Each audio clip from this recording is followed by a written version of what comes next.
Welcome one, welcome all to Hot Topics Friday. The best place to be right now on a Friday morning is right here on Jasiri. You already know the vibes. Fridays here are never cold, never bland. It's sizzling hot, and we deliver faster than your favorite dispatch company. Hey. So let's get this show on the road. Roll the Hot Topics one time. Don't die. Hey, right. You see?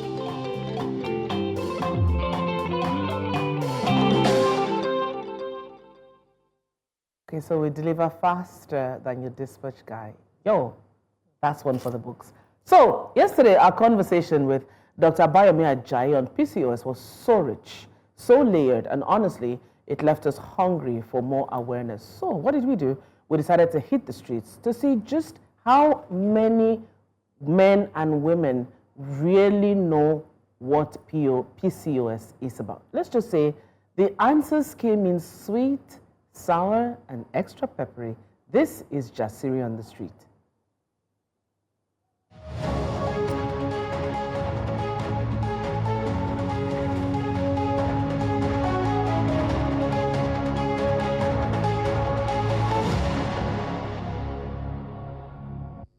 Yes, I've heard of PCOS. Yes, I've heard about it when I haven't got married. Well, I'm just hearing it for the first time, but I know what you explained to me, what it is. Yes, I have.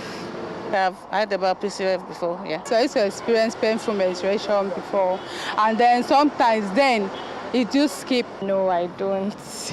I would say for me it's like a gene.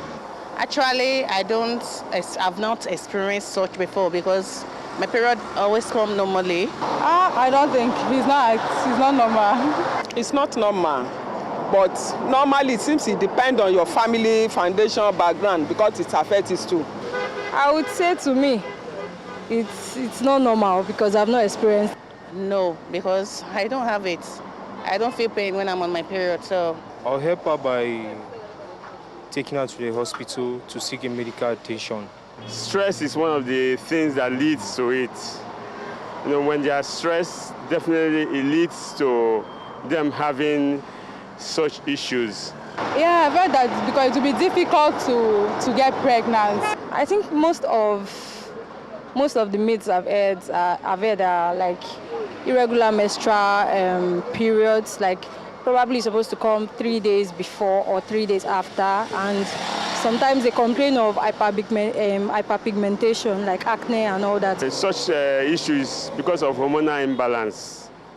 And that hormonal imbalance is also due to oxidative stress. So it's all linked together.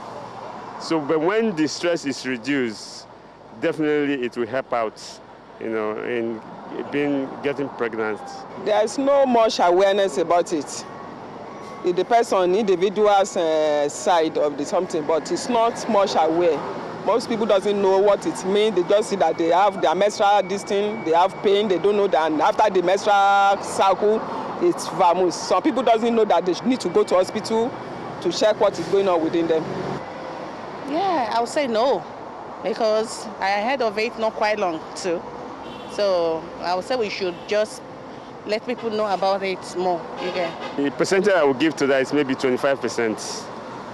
About 25%, you know, awareness is given to women's health. Yes. I'd want to advise people to visit the hospital more to get some information, you know, especially for those that have cramps and all that, you know, because I would say I'm free. So I recently heard of PCOS. I said, okay, I'm free. So some people that have cramps, whatever, I think they should visit the hospital to do some tests and get to know what's wrong with them.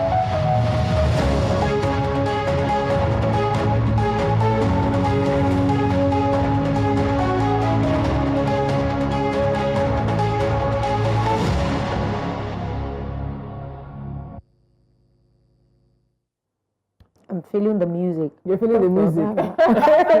So it was really pleasant. I was pleasantly surprised about the guy who spoke about stress being a part of it and saying that he knew a bit about PCOS. We did hear about the fertility come up. We heard about painful periods come up. So it's obviously a conversation that's starting to happen in small pieces, but there's a lot more work to be done. There's a lot more conversations to be had on it. And that's why we had Dr. Ajayi yesterday. It's very enlightening even for me, because every time you sit down with a doctor, you have more understanding of what this thing is.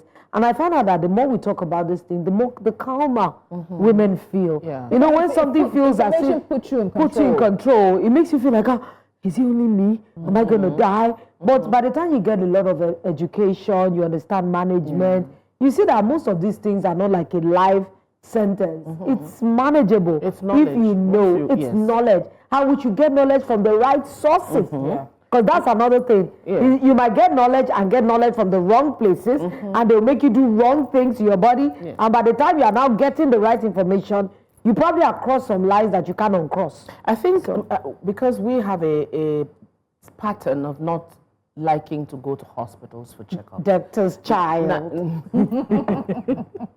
Advocates. Yeah. No. Nigerians, we struggle with going to I don't need the hospital. Common malaria, people just feel because you have a headache and you have your temperature is high and you think it's malaria, so you go to the pharmacy and you buy malaria. Nobody goes to test if they have malaria anymore. So people sit down and decide, oh, it's typhoid, I'm dizzy, I'm feeling, we just self-diagnose. So I think that also is a problem, not having to go to the hospital only when it has passed, like you say. After you've done some things you cannot undo. I mean, that's when we all go to the hospital. But PCOS is a conversation that must be had, continue to be had. I don't know what's the word to say when the guy was saying, okay, stress. Stress causes it. I'm like, not necessarily. Stress causes everything. It aggravates it. Especially for women. Stress is a major factor for a lot of things when it comes to women. I was reading recently about how women tend to have, we hold on to emotions. And that holding in anger and certain emotions has affected many women's autoimmune response. And so women are the ones who are most affected by their autoimmune system going haywire because we're holding on to all these emotions. And so there's just so much that we're just learning now about women's health, about how connected so many things are for women and how they can play out. And at the end of the day, the strongest advocate you're going to ever have is yourself. Yes. But do you know that I still think that the government has a lot to do? Because I remember many years ago, issues like family planning, HIV, AIDS, they were center stage. There was a lot of awareness going out, a lot of education. All of a sudden, even for things that they ought to be speaking about, nobody is talking about it any longer. And I know that there's a department, an agency of government that's supposed to, the DG of they just don't know. Because they don't know that if they keep doing this advocacy they do, it helped us. At least that family planning time, at least a lot of women got AIDS show for face. You know, all those things. I remember when they were doing irregular migration. Yes. Where they used to show us a lot of pictures, a lot of cartoons about people going abroad. Like such a long time ago these things happened. And you're wondering, where did this thing disappear to? I don't know why in Nigeria we do not have the culture of continuous doing. Or I would say, if it was things, I would say management. We have management issues. But some of these things are things that we ought to just continue. Start and then we don't continue. We don't continue. There's no maintenance culture. And people just fall back into that rut of not knowing. Now you'll be surprised when you go to bus stops. I remember then they used to even play it on bus stops. You would hear megaphones. Now it is all these women selling tradomedical that will be diagnosing. And one thing will cure like 20 things. And then one person, then before you know it, 3 people have gathered. Yes. 4 people. 4 people are. And because it's what they hear, it's in their faces, so they take it as the truth. Why do you go to, they might even put it in the midst of it, because it's vernacular, it's sweet. You don't have to go to hospital for this. We have the remedy for this. We have just a trial will convince you. And first of all, they probably give it to you free to get you in, okay, try it free. And then before you know it, it's wrecked your system. There's a lot to do. There's a lot to do. And particularly for women and young girls, we need to educate them from the beginning, because in catching it early, managing it early, making the necessary lifestyle changes or adapting your lifestyle early, because PCOS is a chronic lifelong condition, Yeah. you can still live a good life. You can still have a fantastic very life, a wholesome life. fantastic sexual life, a fantastic family life. All of it needs management. But so our young girls, pain is not necessarily normal. There are levels of pain, but if it becomes a level that's beyond your power, I want to say that pain shouldn't be normal at all. But I know how my parents but work. sometimes. So there are some times. But when it disturbs you horribly, I know what to expect. I'm punishing myself. yeah. But I think there has to be a level where we're able to tell our young girls, this kind of pain, talk to somebody. Go to a hospital. If you're not at home, you're in university, go. And we also need our medical practitioners not to ignore women's pain. A lot of times, women's pain is almost made like it's hysteria. Like you're overdoing it. You're showing, you're doing too much. Meanwhile, you're lying. And I say this particularly with endometriosis. Because so many women for years complained about pain, about the pain that endo brings. And it was years later that they were then diagnosed, that somebody finally heard them. Finally got them diagnosis, but it was too late. It had just wrecked everything. I'm looking forward to when we just touched on that subject that a lot of people don't even see like a crisis. This childhood obesity. Yes. I am waiting for us to have that conversation because a lot of parents need to. It's so exciting. I don't think parents even take it as a big deal. Yes. While Tolu was talking about this chronic condition that probably for the rest of your life, you have to look for new ways to manage. I'm thinking, for men's health, what kind of chronic conditions are they faced with? I'm not saying that, men's health, I'm not saying it's women's health is more important than men's, but I'm just saying we are dealing with so many things as women. But men, we rarely hear about chronic conditions that men that are specific. Yes, I wish they had something like maybe when they enter puberty, when their sperms come in, they have cramps. Yes, that kind of thing. Why do you want punishment? Just so they can probably understand. In fact, another thing I do not like is the lack of education amongst men when it comes to women's health. Which is why I think it needs to be part of your sexual and reproductive health curriculum. Yes, because a lot of men have no idea. See the way they demonize our menstrual cycle for so long. They made us feel like as if it's something. In fact, if they see you standing outside, they treat you like it's leprosy. It's something you should cover up. It's something you should just hide from. I don't like to look at Yusuf, it's as if you're overdoing it. Now I force my boys to go and buy sanitary towel. And I'll look them in the face that it's necessary. Your sister needs it. Auntie needs it. Beauty needs it. I need it. Go and get it. But so they don't feel as funny. Yes. But imagine if they had followed the same way that we were trained. But we say, maybe I can't go. Or hide it in a bag, or go and whisper it, or write it on a note and then give the oh God. See, there's so many things where they're shown. But we have a full show today. We're just getting started on today's show. So let's look at it. What's on the menu? Yes, we've got an update for you on the dress code. Yes, the dress code in Delta State, the revised dress code in Delta. I'm talking about states. Katsina's Commissioner for Security says that bandits are demanding the construction of schools, hospitals, and more.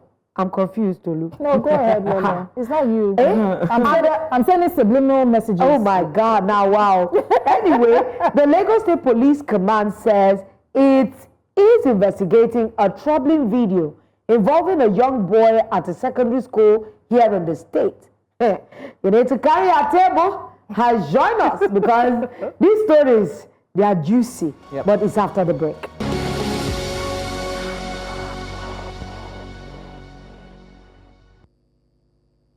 Thank you very much for staying with us. It's still Jasiri and it's about to get really interesting.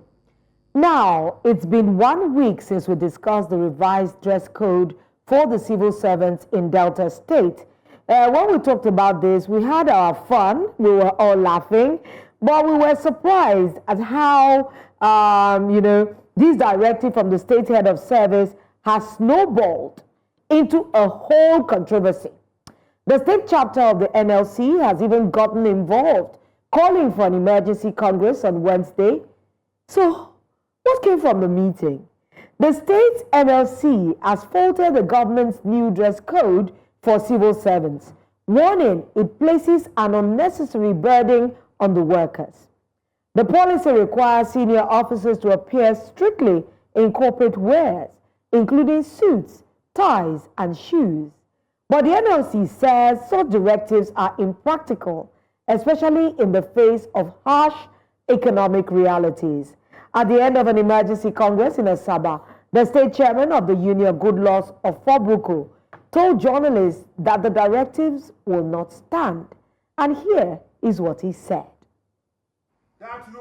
The leadership of the NSA has been very, very proactive in condemning the circular issued from the office of the Delta State Head of Service and urge the leadership of Congress to continue to defend the rights of workers.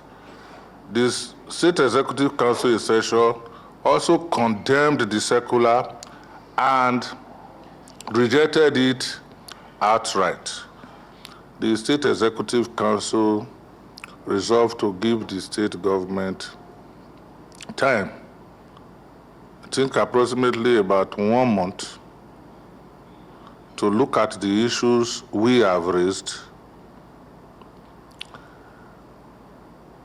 invite us for a meeting to understand our own positions with a view to resolving the issues amicably.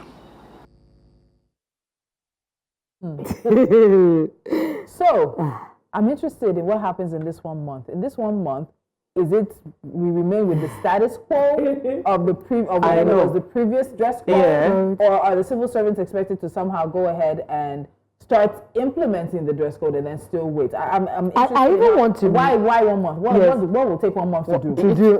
Maybe the tailor's time to make clothing. I just want to know, what was the dress code before? How do they go to the office before? Because I think civil servants dress corporately most of the time. Maybe corporately, maybe not like in Lagos State. I know some of them wear Ankara with gele and all that, head coverings and everything. I want to know what the dress code in Delta State is before these directives, to even let us make an informed decision that, okay, what is drastically going to change, really? Because I doubt very much, and I stand to be corrected, that somebody will go to the office in a spaghetti strap, or maybe leggings with a crop top. I doubt that very much. Very, very much, because most of the people in civil servants are really not Gen Z, like maybe new entrants. But even at that, they would have met a culture. But they said that, we talked about, if we can get the slides for what is on the revised dress code, the men from, I think, grade level 13 are all in corporate, in suits and in tie. Full suits and tie. Or bow tie. And then the ones down can choose the same thing, but at least at minimum, you must be in a shirt and a tie and I believe So like Lola says, what were they wearing before? Did they see that people were wearing shirts without being tucked in on trousers, or they're wearing jeans and T-shirts? This is civil service. If you've been, and we have worked in civil service. So I don't really see they have no desire. I'm so concerned about this resource control and Papa's cap. That resource control is a very Niger Delta piece of it. This is the Papa's cap. It actually completes their outfit. It's part of their outfit, is particularly the resource control cap. So I want to go and look for corporates, because I think part of this conversation is, what is corporate? And we tend to think that corporate is Western. But that's not necessarily the definition. So corporate dressing refers to the professional attire chosen to align with the company's culture and industry standards, projecting a polished and appropriate image for a business setting. And it can range from formal business attire like suits to more relaxed business casual outfits such as tailored pants, blouses, with the goal of conveying professionalism, confidence, and respect for the workplace. Understanding the specific dress code of your company is crucial to selecting appropriate. So if are you saying our own attire cannot be corporate? I wish we could do a Jasira on the streets in Delta. Honestly, because I want to know what. That's why we can't make, like, I'm a bit confused, because I've interacted with civil servants in Lagos State. I honestly cannot lie to you. When I was practicing, you go to Alausa all the time, Ministry of Works, Ministry of Housing, all of them would wear skirts and blouse.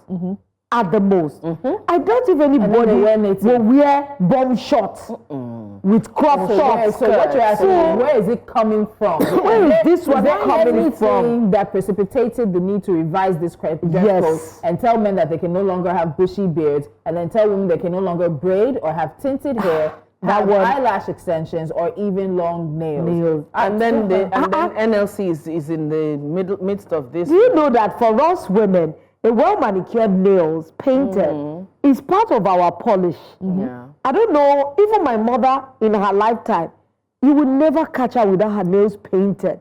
For a lot of women, they feel it's part of finishing everything. And now we want to wear lashes to accentuate our looks. Yes. And tinted hair, I don't think that has anything to do with being corporate. And I wonder if anybody in civil service will be tinting their hair red or orange. It's usually these dark reds that we see. Maybe auburn. Even the braid. Are you telling me that they should not use attachment? So there's even a bit of a question that I have. So is it that they should not use attachment? They cannot do Bob Marley. They cannot do, what's the one we do? All single. Do normal braids. What is it about braids? What is it about tinted hair? There are a lot of questions. This beard thing, there are some religious beliefs that they have bushy beards. That's what the code of their religion is.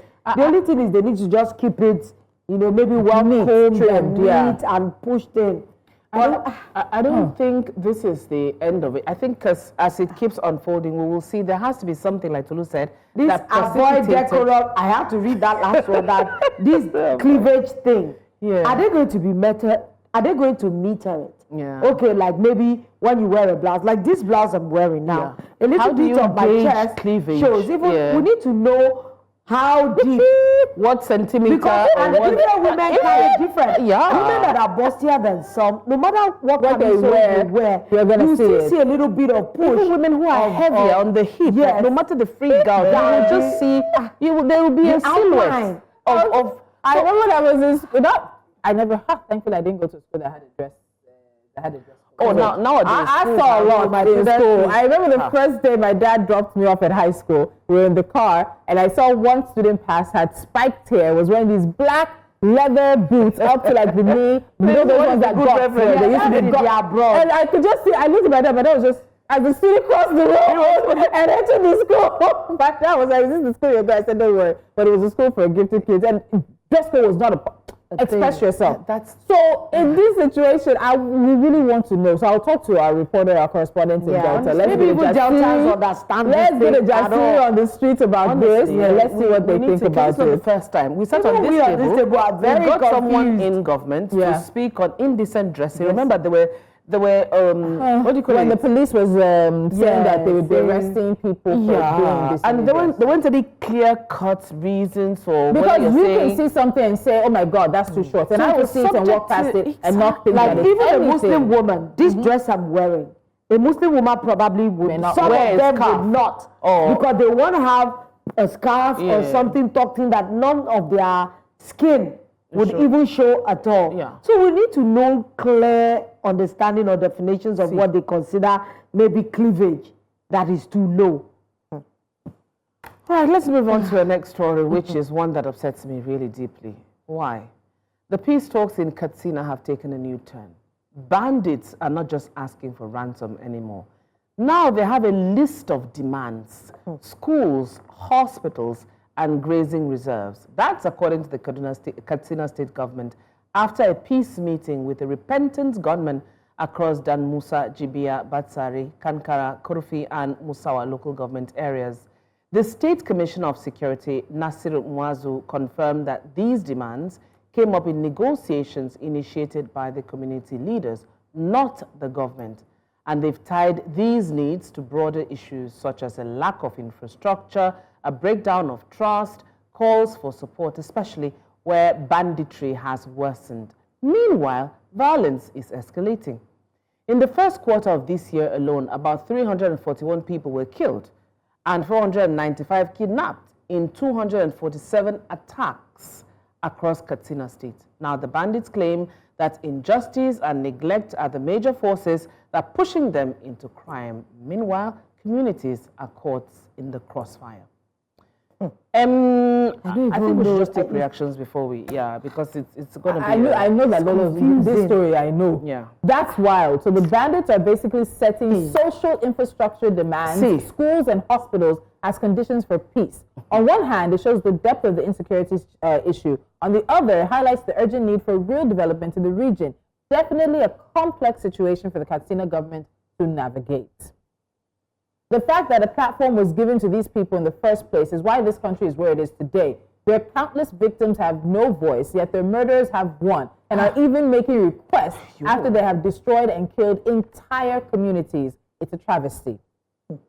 The same bandits who destroyed schools and some government-owned properties, something way masses they managed before, then go bomber. Now requesting for a school. It just doesn't roll off my tongue. Social engineering at its peak. Bandits are making a whole state government feel comfortable sitting on nail-infested chairs. When bandits start requesting schools and hospitals, you know the government has failed. Imagine terrorists having a better manifesto than politicians. This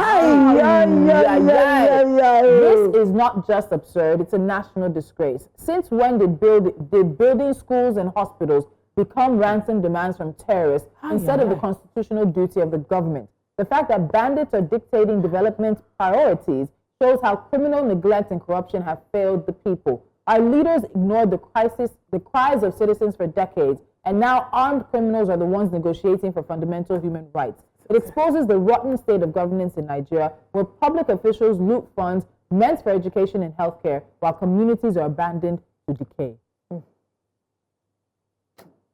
Hi. Let's not start. Let's take a break. When we come back, we'll get further into this conversation. So bandits in Katsina are making demands of the government, but the government has said, and it's demands of the government, but the government has said they are not the ones talking to the bandits, that it was the communities that initiated the sit down with the bandits. So let's even start from there. Communities are having to negotiate.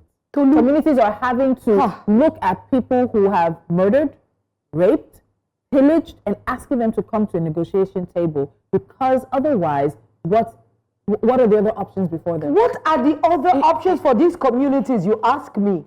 They are looking for a way to survive. And that's why they are having negotiations with these people to it just reminds me of Game of Thrones when they are giving their babies to the White Walkers. I'm wondering what is wrong with our people. Are they telling me now that we want to have established bandit territories in Nigeria?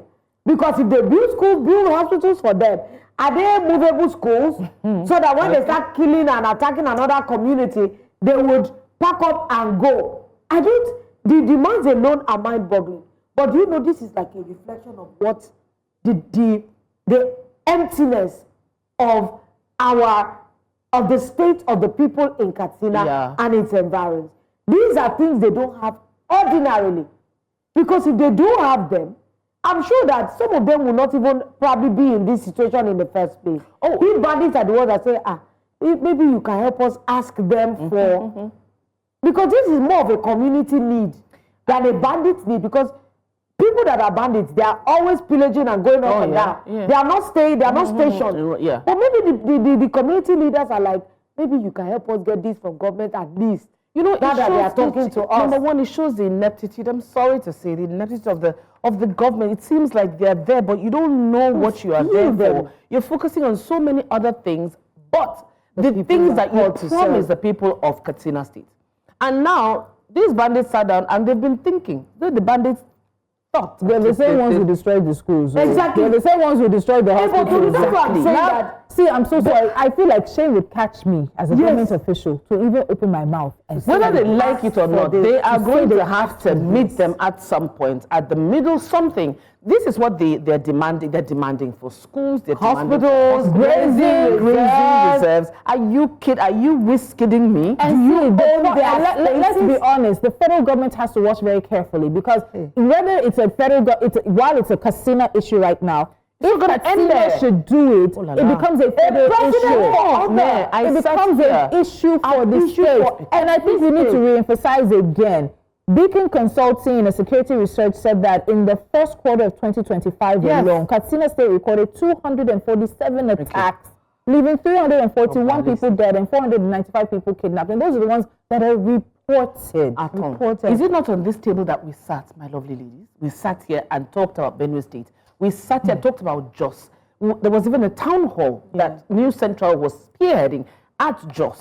It is not something that I'm not surprised actually, and I think we're going to see more of this. I'm not a harbinger of what, but we're going to see more of this because if you want to plot the graph, it's going to get worse. These ones are taking it a step further. It happened in Benue. Oh my God, everyone yellow water. Everyone was, oh my God, our hearts and souls go out to whatever. It's happening just, and it's whether we like it or not. This is a wave that is spreading, and like Tolu says, how Katsina is going to navigate this is going to be pivotal because other states are going to look at it. And whether you think that the bandits only end in Katsina, they don't. They spread across. And they are going to continue to push. If the government refuses to provide what it is that they say they want, oh my God, they're going to push that out. This issue is a round issue. We keep going round the carousel or whatever we want to call it. Because in the long run, we've seen security experts talking about the issue of banditry, the issue of these attacks, the issue of unrest, whatever you want to call it, has been linked to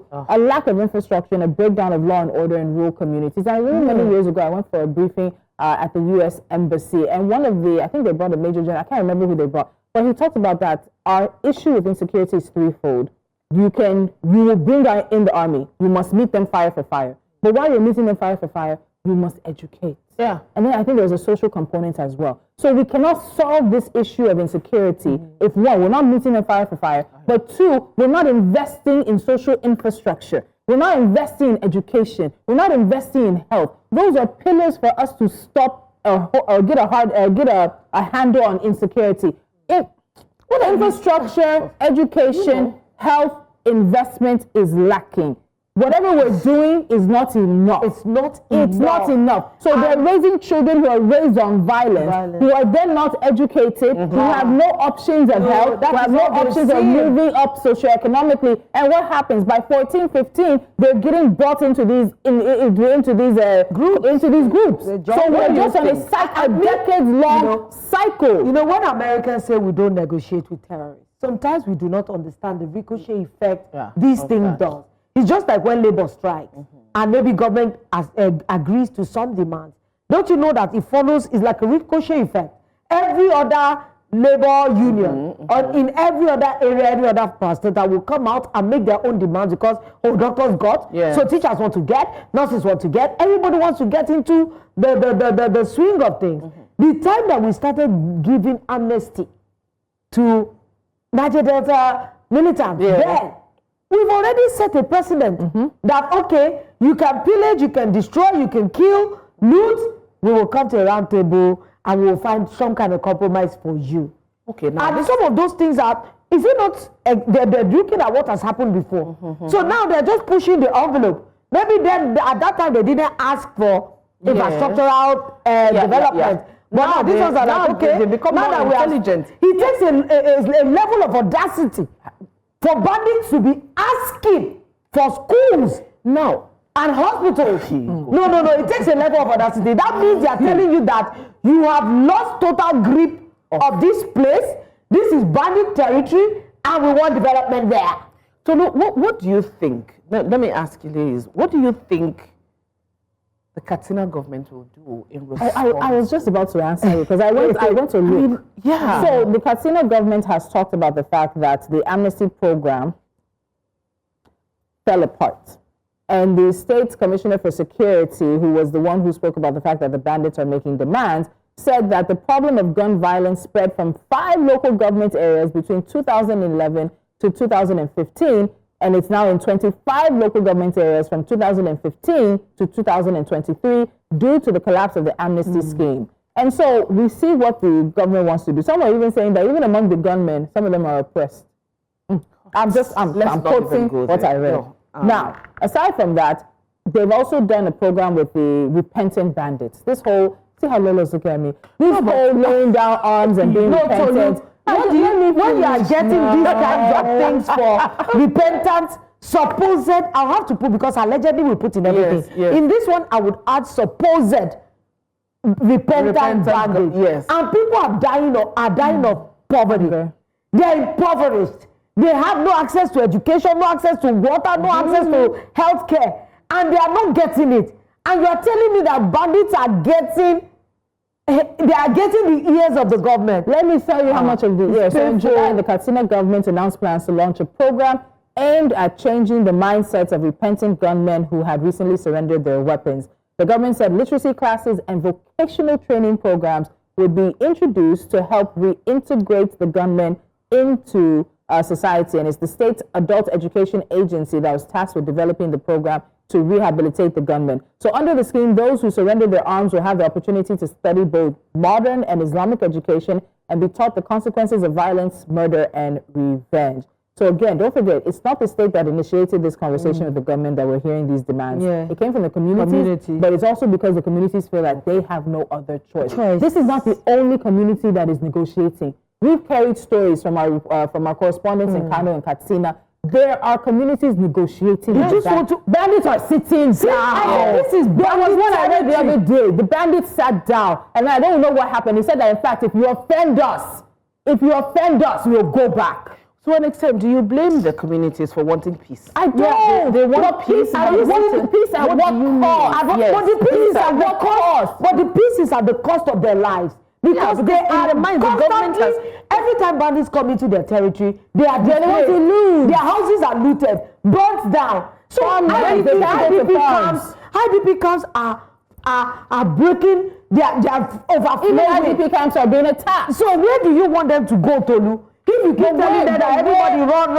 My issue is this: the Katsina government acknowledges that not everybody is going to be repentant, not everybody is going to be allowed. But my issue is this: where is the justice? Because right now it feels like we are rubbing the head of the perpetrators and asking the victims to swallow and be quiet.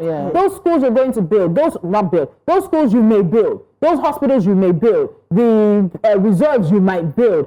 Who's benefiting? Who is going to be in charge of them? You think you're going to build them and the bandits are going to hand over to you? For where? They are going to enslave the communities. It's going to become, that's like we're raising mini dictatorships. Where bandits sit at the throne, control the affairs of the environment. That means the communities will probably serve them. They can no longer do anything of their own. Modern day servitude. Meanwhile, they can be conspiracy theories because who is now funding the bandits? If we look at it that way, let's flesh it out. They have too much power. Elections are coming. Everybody knows that sometimes things are not just in black and white. Yeah. Who are the ones that are moving for this? And the people who have surrendered, the repentant bandits, supposed repentant bandits, what's to say that they didn't come together, the group of bandits didn't come together and say, let us send you forward. Go and act as if you've surrendered and be submitting intel back to us. It's anything. There's so many loose ends and anything can happen. I don't think it is something that is going to end now. And Katsina should be very careful. And Nigeria should be careful. Because it is a wave. It is a wave. And this wave, when we're from yellow water, we're talking, yellow water. I said it before. Now it moved to Jos. Now we're in Katsina. God knows where else we're going to go from there. Take this next story. No. This one, we'll pick. We need to do mini more during the break. Take this one. When we come back, we'll continue. Let's cool things down. Hope you're no.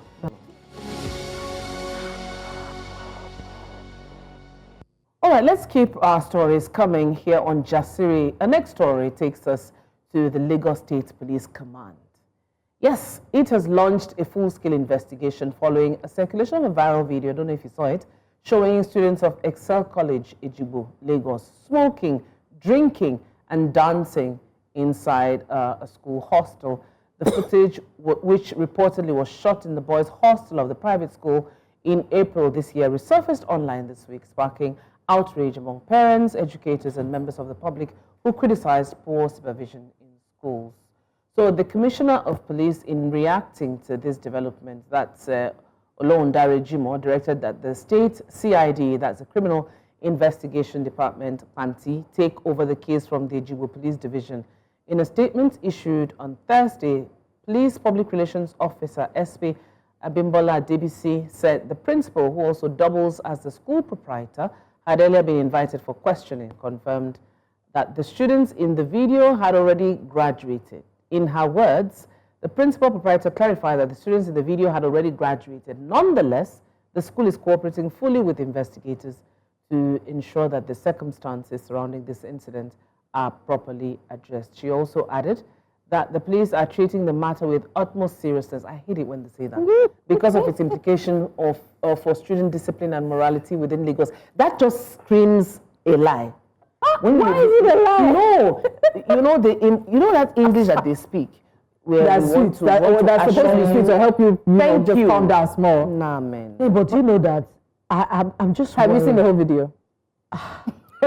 So because they're minors, they're minors at the time. And for parents that have children in secondary school, the moral decadence in the society is something we can no longer shy or. And that's why sometimes when I'm listening to all these Delta State issues, and sometimes I want to take a back seat and say, well, make everybody wear khaki, make everybody wear pinafore, because the children have too much access to things that destroy them. There's so much access. We have discussed on this table the unusual, easy access to drugs is so prevalent everywhere.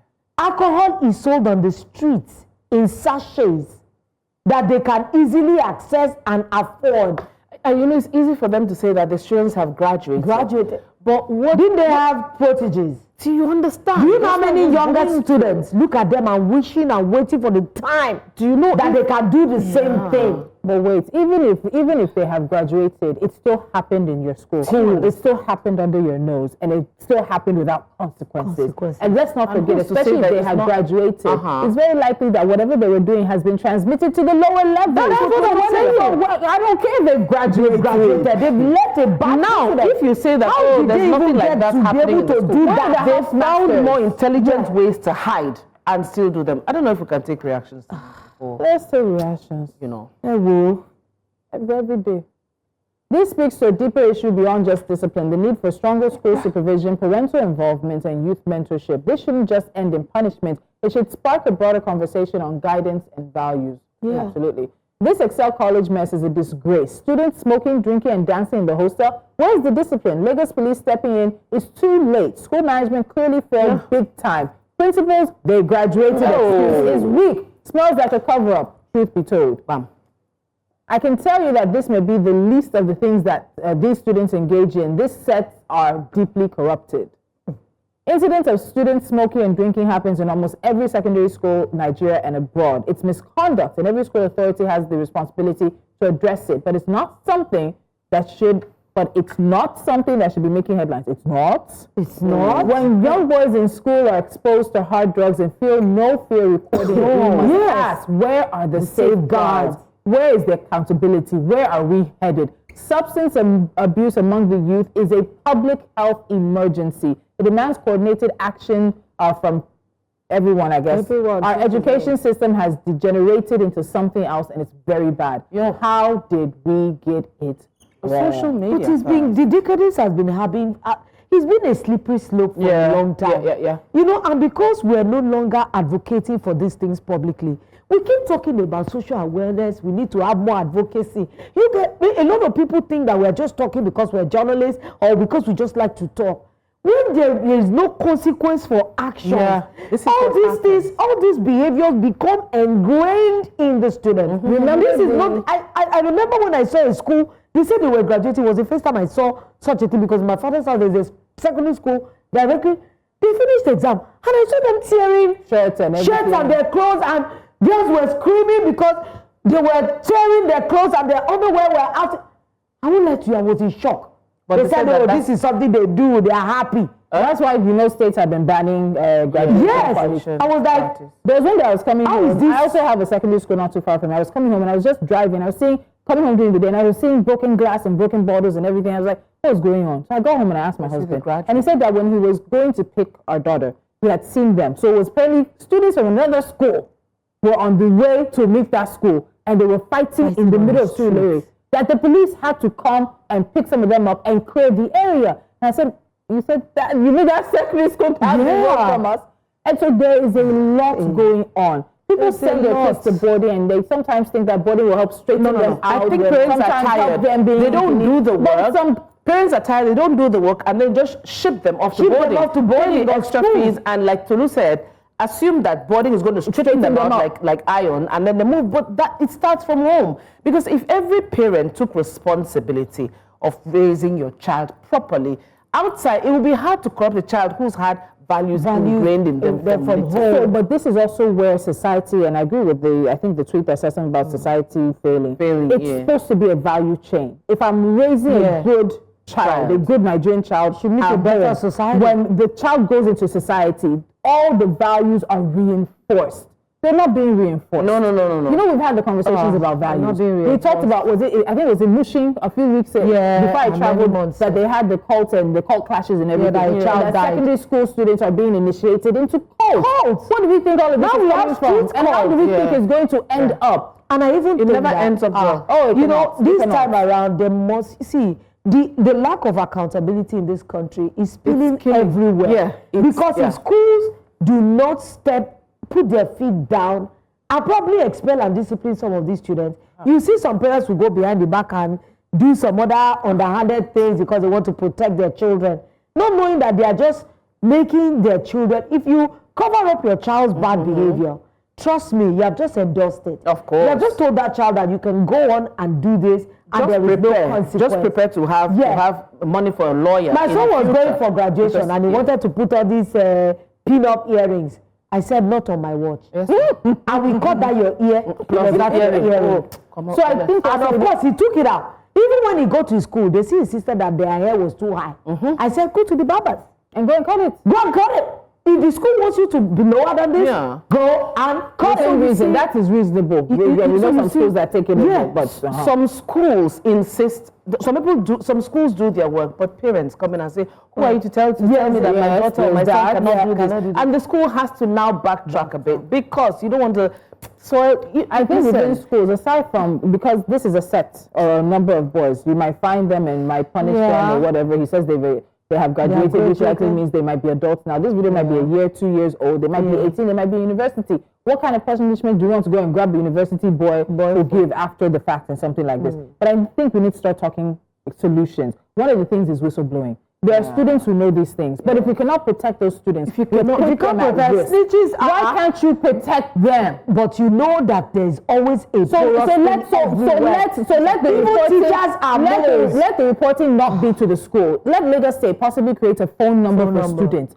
Maybe not even a phone. There's something that will allow you to be anonymous. You put the details, you put the school, you put whoever may be involved, and you're able to send it anonymously. Because if we're only catching it based on viral videos on social media, we're not addressing it. We're not addressing it at all. And then now you find some private universities, some universities who are now stricter. And you hear students say they're treating us like secondary schoolers. But you don't blame them also, because they're looking at the decadence that's outside, and they don't want any of that to smudge on the school's reputation. So you see all of them saying, you can't do this in their own way. In their own way. Let craziness loose. No, in their own way. They're trying to catch that in their, but it starts from the house. Parents are tired. Parents are stressed. Parents now don't just go. Take the tab and go. Just go. Sit in one corner. So parents are tired. I agree with you, Catherine. A lot of parents will be saying it on many forums, and I think we need to speak more publicly. If you know that you don't have the presence of mind to raise a child, please don't have them, because it takes more than money to raise a child. It takes an emotional toll on you, especially when they are forming their own values, adding to the one that you have ingrained in them. It's a tussle sometimes, because these things can push back at you, but you must be strong enough as a parent to push back and tell you they have their own opinions and tell you that this cannot happen. So when your children are drinking alcohol, when they are not even teens yet, and you are putting a little in their cup and say, hey, you will grow up. The things that we see is just scratching the surface of what is happening with these children. It's just scratching the surface. Do we now have to wait for like an apocalypse, or like what do we need for parents to just sit and wake up? No, but we all know that it's like an apocalypse or something really bad to happen for everybody to refocus. There was a story in Lagos many years ago. I don't know if it was they were graduating or maybe the end of exams. As the boys were coming out of school, I can't remember if it was a mixed school, but it involved boys, secondary school boys coming out of school. That's how they raped one young girl, one secondary school girl. So of course, those things happen under the radar. See, this is a conversation that they should not be under the radar. Because right now, what happens when these people become adults? You've already endorsed the behavior. It's a conversation that we should have separately on Just and seriously. We'll have to have now, you see parents who are afraid to send their children out. They even go to the market because of this exposure. Yeah. Oh well, that's how we're wrapping things up for another week. We've gotten into it, and I don't think the conversation will stop as we end it. But have a fantastic weekend. Stay safe and meet us at Monday, 10 a.m. We'll see you again.